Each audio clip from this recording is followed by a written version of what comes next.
Good morning. Good afternoon in Brussels. How are you?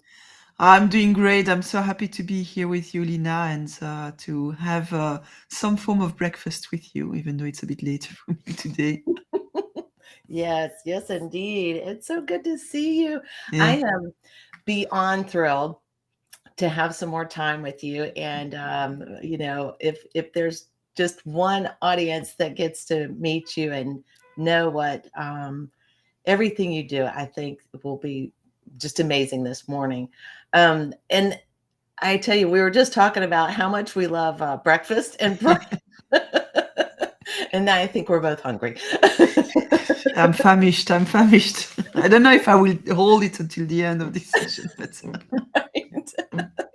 That's the way it works for sure. until we can transport, or order breakfast from the machine, like in Star Trek, we have to hold on to it. Yes, yes. And I tell you, and that next thing is like how I can transport myself over there to see you. That would not be a bad thing either. Yeah, I think I'll prefer the people transportation. Yeah. Yeah, yeah, yeah. I'll bring the pancakes. That would Ah, work. cool.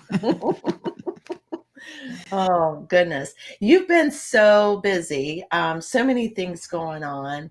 And I'm trying to figure out like where to even start, but tell me something. I just wanted to know what's your favorite thing that you share about you?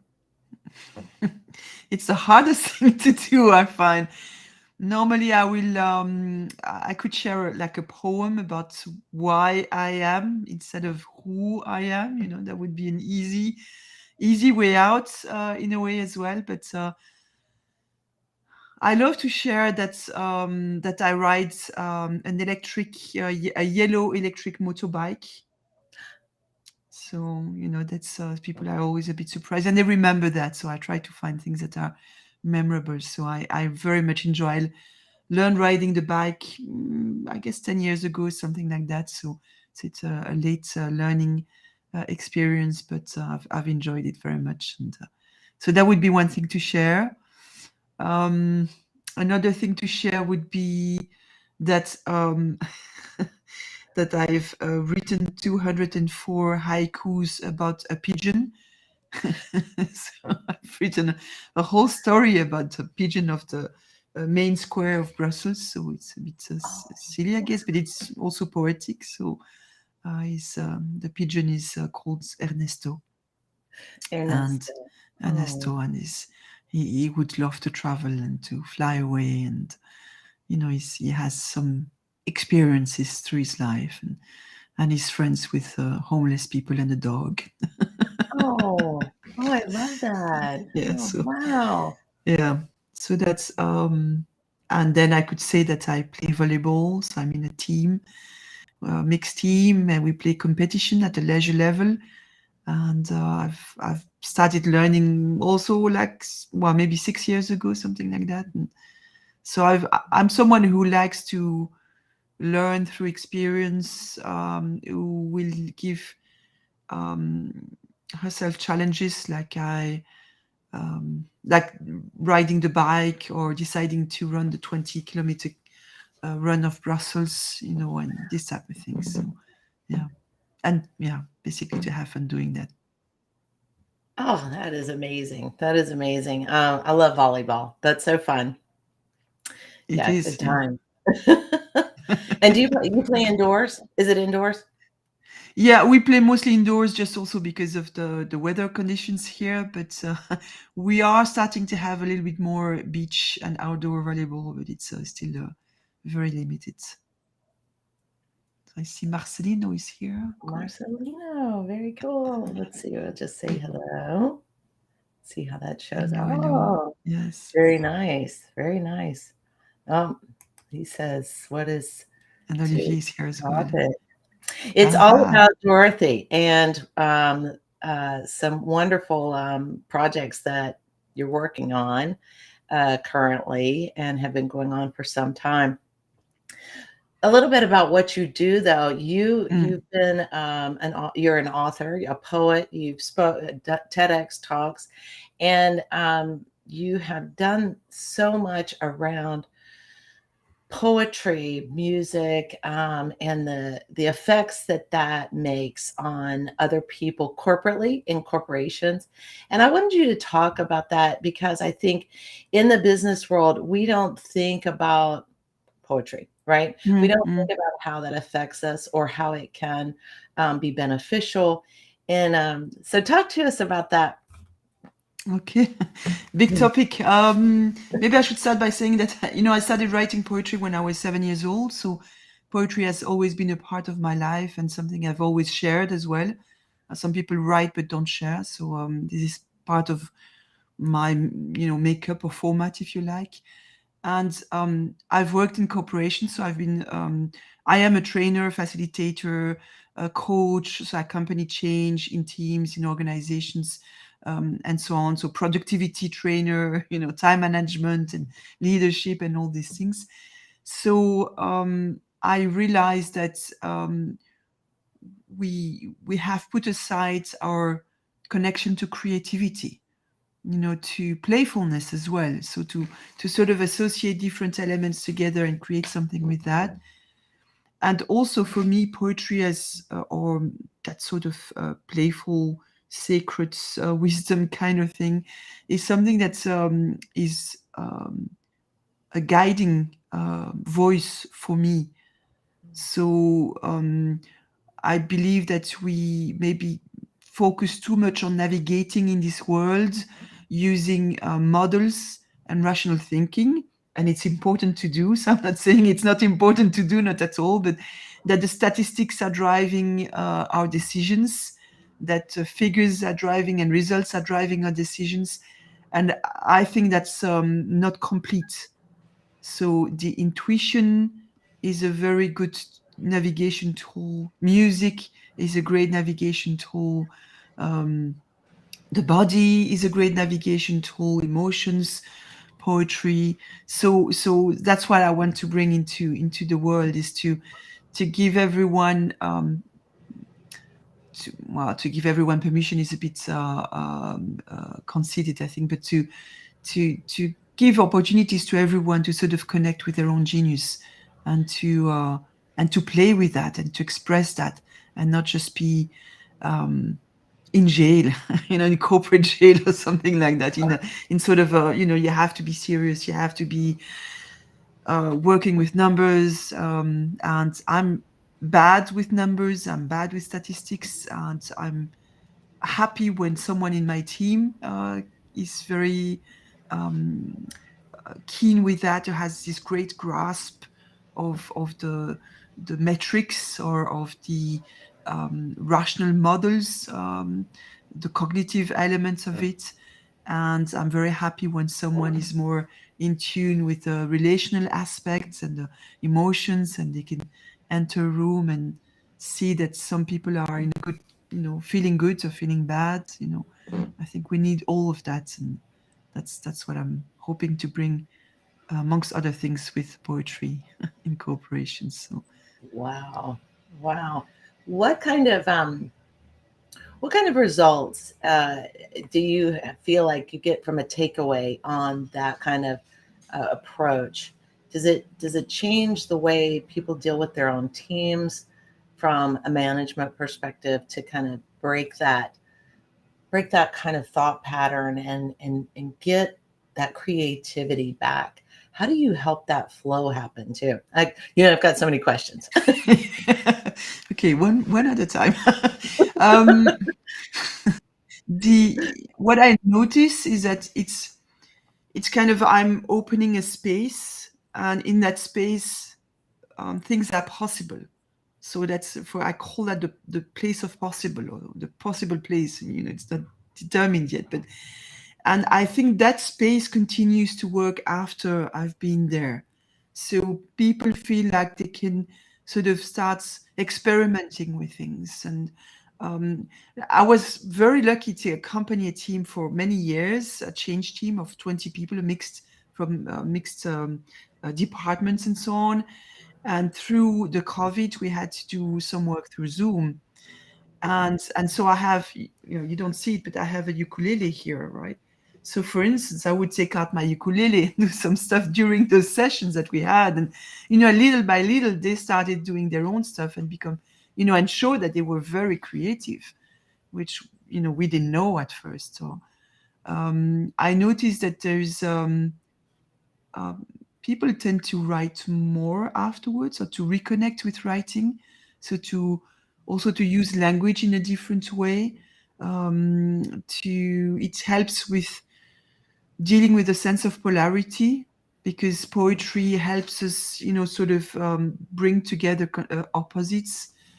Um, so yeah, the basic results I get if I do a poetry summary of an event, for Mm. instance, is that people connect with something deeper in themselves, and you can sense there is a something happening. So there is the information finds a deeper place in everyone, in the collective as well. Wow. And I guess that's the minimum result I get. And then it sort of plays, and people who are connecting with writing, or with words, or with imagery, with music, they tend to continue, or to reconnect, um, to re-allow themselves to do that, because we have cut a lot of our fingers in order to fit. Mm. Wow, that's something that we have to think about, and how hard it is to be just able to feel free in a corporate setting. So Yeah, that's a yeah. tremendous. Oliver says the space of I possibility. love it. That's very good. Yeah, that sounds fitting, doesn't it? Yeah, yeah. Yeah, it is about conversation as well. Yeah, and And mhm. in my coaching, a lot of the coaching I do is to reconcile the structure with the organic, or it has to be organized and structured and logical and productive, with but I have this flow, or I have this creativity, or this spontaneity, and for some reason, or this intuition, for some reason, I think I have to split them up, but I don't. And it's about reconciling those two parts in ourselves. So yeah, poetry helps to do that as well. With poetry, does that bring an calm most of the time, or does it? How does it affect the emotions? Ooh, um, it can go in all directions, basically. Um, for me, it brings a sense of calm, and of being grounded, and also of understanding who I am, or how do I contribute to the world. So it's also kind of helping me find my way. Um, but also, poetry has helped me heal through very strong situation. And when you do slam poetry, for instance, which is a type of poetry where you go on stage and you have 3 minutes to say a poem, your own poem, no accessories, no music, it's just you, your voice, your texts. Um, that's a space where a lot of people will also express very hard things, very hard emotions, and that creates resonance with the audience. So poetry can be harsh, it can be dark, it can be beautiful, it can be romantic, it can be wise, it can be disturbing, it can be all that. It's depending on who you are, and what you are expressing, or you know Why do you think you were so impacted or started writing so young at, you said age 7, right? yeah, yeah.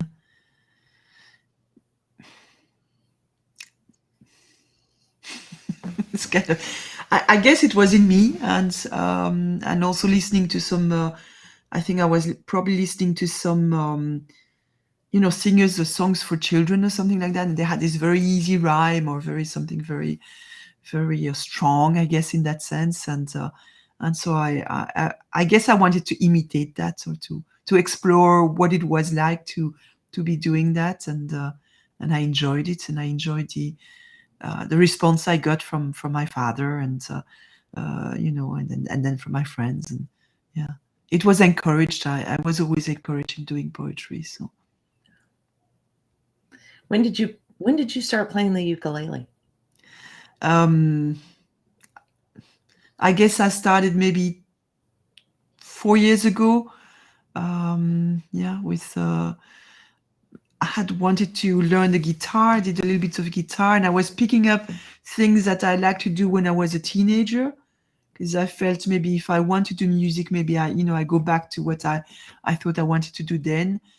And so I did a bit of guitar, but that's very hard. I felt, and then I came across these announcements about learning the ukulele, and I thought, well, ukulele is 4 strings. It's a smaller instrument. Maybe I'll get somewhere with it. And in any case, it sounded interesting. It sounded Uh-huh. fun, and so that's how I followed a first workshop. Well, it was a series of classes, and yeah. And I'm still, I'm just playing with it. I'm just goofing around with it. I only have one song that I know more or less by heart, and you know, that type of things. Oh gosh. How fun. How fun. Oh, Jason, I took creative writing and Professor encouraged us to cultivate this strange. Cultivate How the fun. strange. Yeah, I Yeah. love this expression. Yeah, cultivate the Mhm. strange. What makes you curious? What is sort of intriguing? Yeah, what you feel like, oh, okay, there's something that's calling me there. I don't know what it is, but I'm aspiring to that, or I'm intrigued by that. So yeah, and looking for or listening to stories of people is beautiful as well too. If you are in a group of people and you listen to the energy in the room and what's happening with that, and the words they use people we use different strange words sometimes, or interesting metaphors, and yeah, cultivate the strange, really nice. Thank you. Yeah. What do you think what inspires you the most to write?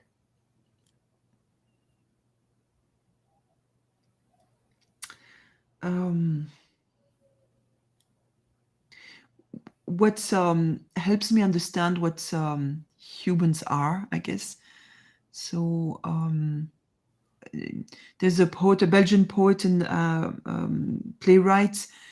He says writing is like discovering the bonds, even the matrimonial bond between man and life or nature. So that's what I'm interested in, is the yeah what makes us human, I guess.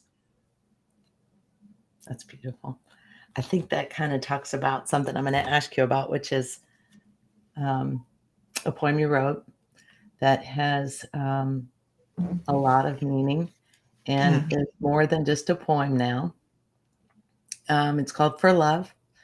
Um, so, just from the beginning, will you talk about that? Mm. So I wrote a poem the day after terrorist attacked Brussels. So we had two bomb attacks, and a friend of mine was killed in one of those attacks. And on that day, we didn't know. We knew he was missing, but we didn't know what had happened to him. And we knew he was in the subway station, and probably in the metro train that was bombed. So, but we didn't know where he was or what happened. It was chaos. And so for that day, I was dealing with all kinds of conflicting emotions. It was hectic. And I was also kind of both glued to communication with his wife, who is also a friend, and with a group of people. We'd met him like for the weekend just before, so we were still very much connected to each other. So there was a lot of communication, hope, despair, watching what was happening, trying to understand, all these things happening, and with this feeling of powerlessness and this feeling of being also glued the screen or glued to the phone, and wanting to have more information. And so the next day, around midday, I had to write. I had to sort of get it out because this was not working out for me. And I also, there were some things like the message of the poem was something I wanted to express. I had been wanting to express for a very long time as well. So there was all kinds of things happening before, for many years before, sort of, so feeding that poem, I guess. And so on the morning itself, so I started writing, and it's just, as soon as I had that first line, I shall stand for love, all the rest sort of floats into a poem. And then I shared it with the people around me, and they were touched by it, and I felt healing. So I felt like a completely different situation from before to after writing the poem, like something had cleared, and it even healed stuff that had nothing to do with that, but related to my father's death so many years before. So I was that, and then people in my group were also really very much connected and touched, and so they asked me to share it on social media, which I did. And then some other friends picked it up. One of them started translating it in Italian because she said she had to experience that poem closer, more intimately, and so in her mother tongue. And I normally translate poems, so I wrote it in English, and then I translate it in French, and sometimes I will do it in Dutch. But so my poems are often in different languages. And so her offering to do it or doing it in Italian spontaneously, and then asking sort of the community to with my permission to gather as many translations as we could. And so the translation started pouring in.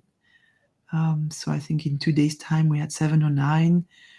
That was on the Tuesday. I wrote the poem on Wednesday, and in the night of Thursday to Friday, I received a Chinese version and a Vietnamese version and a Sri Lankese version, all through the night, so I couldn't sleep, but and I had tears of joy then, because then I was connecting with the community. And in the morning I had a song from an Irish man in Japan who was part of this community, and that's how it sort of evolved from there.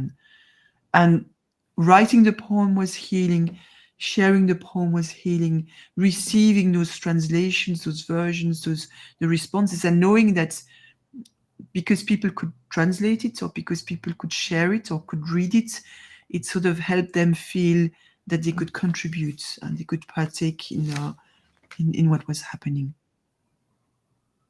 And how many translations are you at now? Now we have 74 language versions. And in some cases we have different versions of the same language.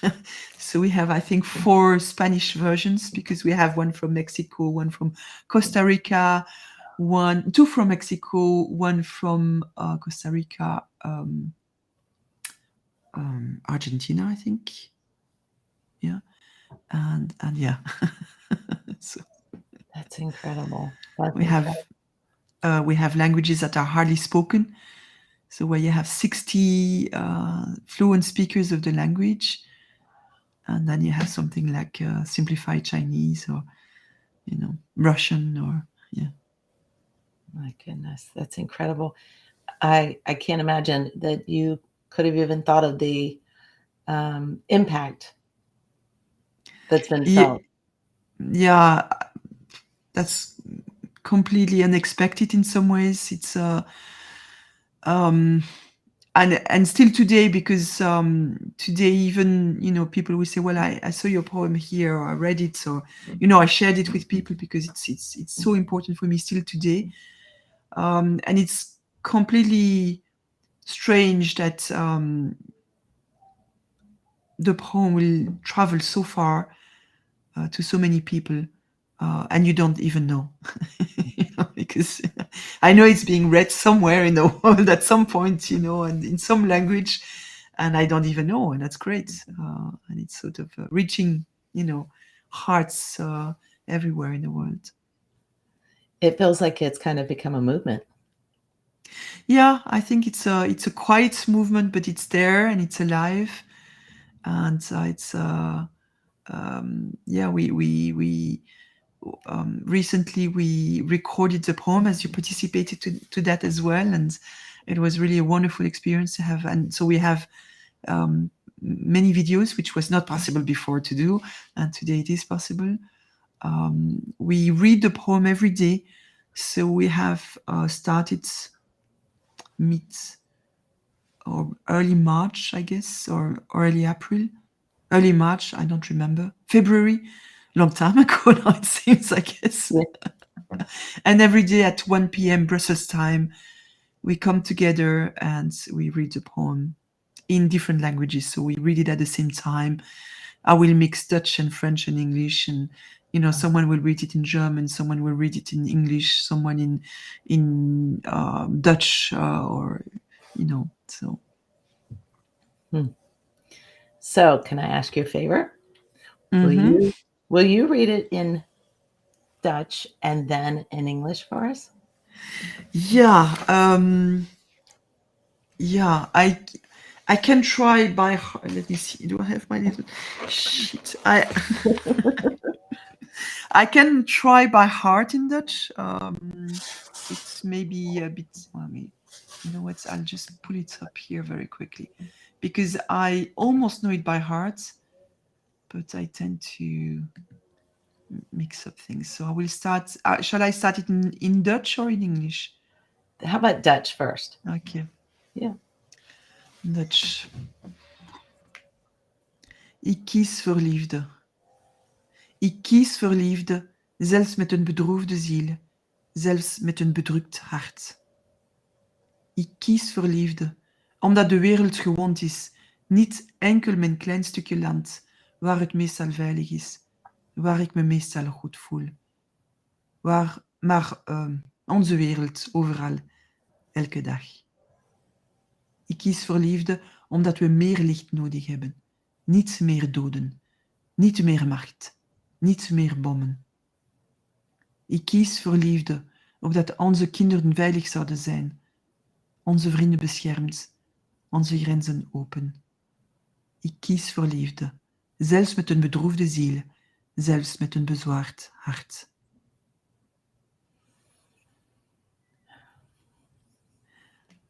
I shall stand for love, even with a broken soul, even with a heavy heart.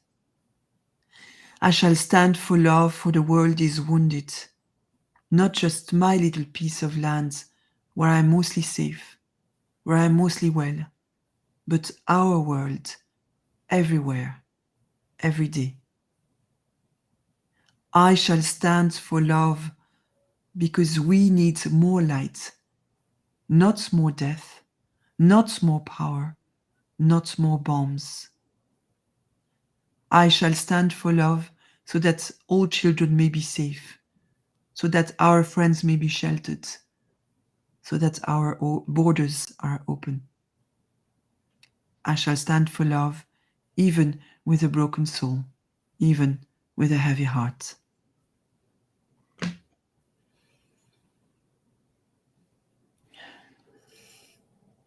There's not a time. Yeah, yeah.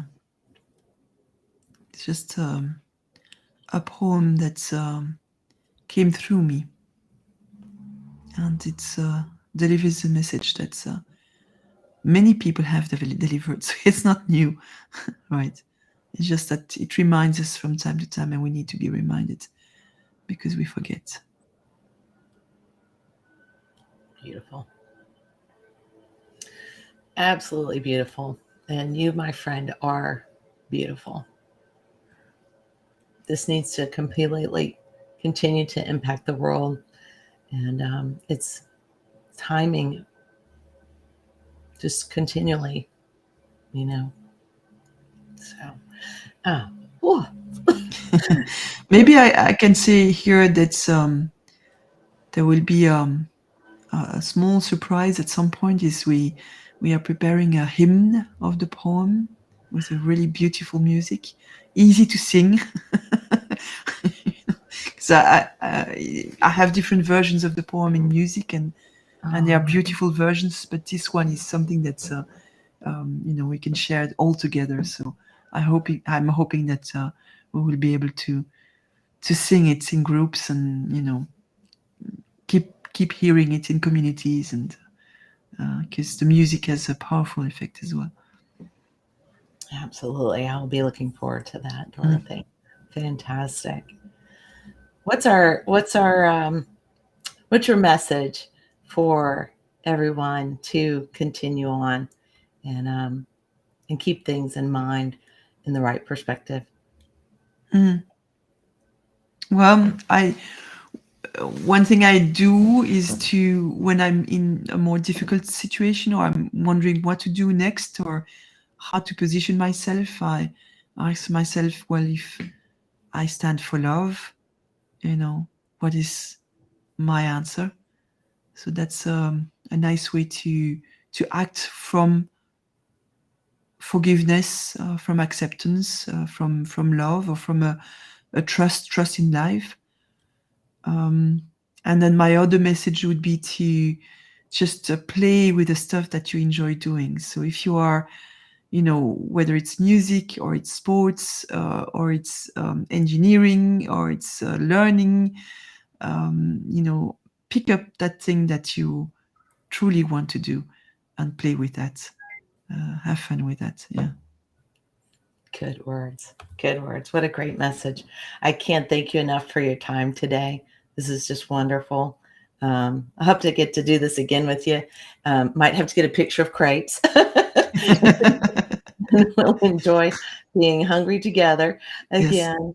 Um, just thank you so much, Dorothy, and we'll add some ways to get hold of you and connect with you and share the poem as Yeah. well. I So hope you will share your version of the poem, because it was very, very beautiful. That's that was quite amazing, was to invite many people, different languages, different voices, to say the poem, and in the same session, and then to listen to the other languages, and to see how everyone, even if it was in the same language, every version was beautiful, and was different and unique. So yeah. yeah, Yeah. yeah, so good, awesome, uh, man. yeah. This is what, yeah, I'm starting my day, and you're coming to the end of your day, and it's wonderful. I feel so fulfilled in my heart, and um, truly blessed to get to see you and hear your words. And I appreciate you so much. We'll do this again. Yes, with pleasure. Thank you, Lina. I've enjoyed being here and sharing a little bit of my life, of my story with you. We'll talk to you soon. We're gonna tell everybody goodbye, and I Yeah. just can't wait. All right. Yeah. Thank you, Thank you. everyone. See you soon.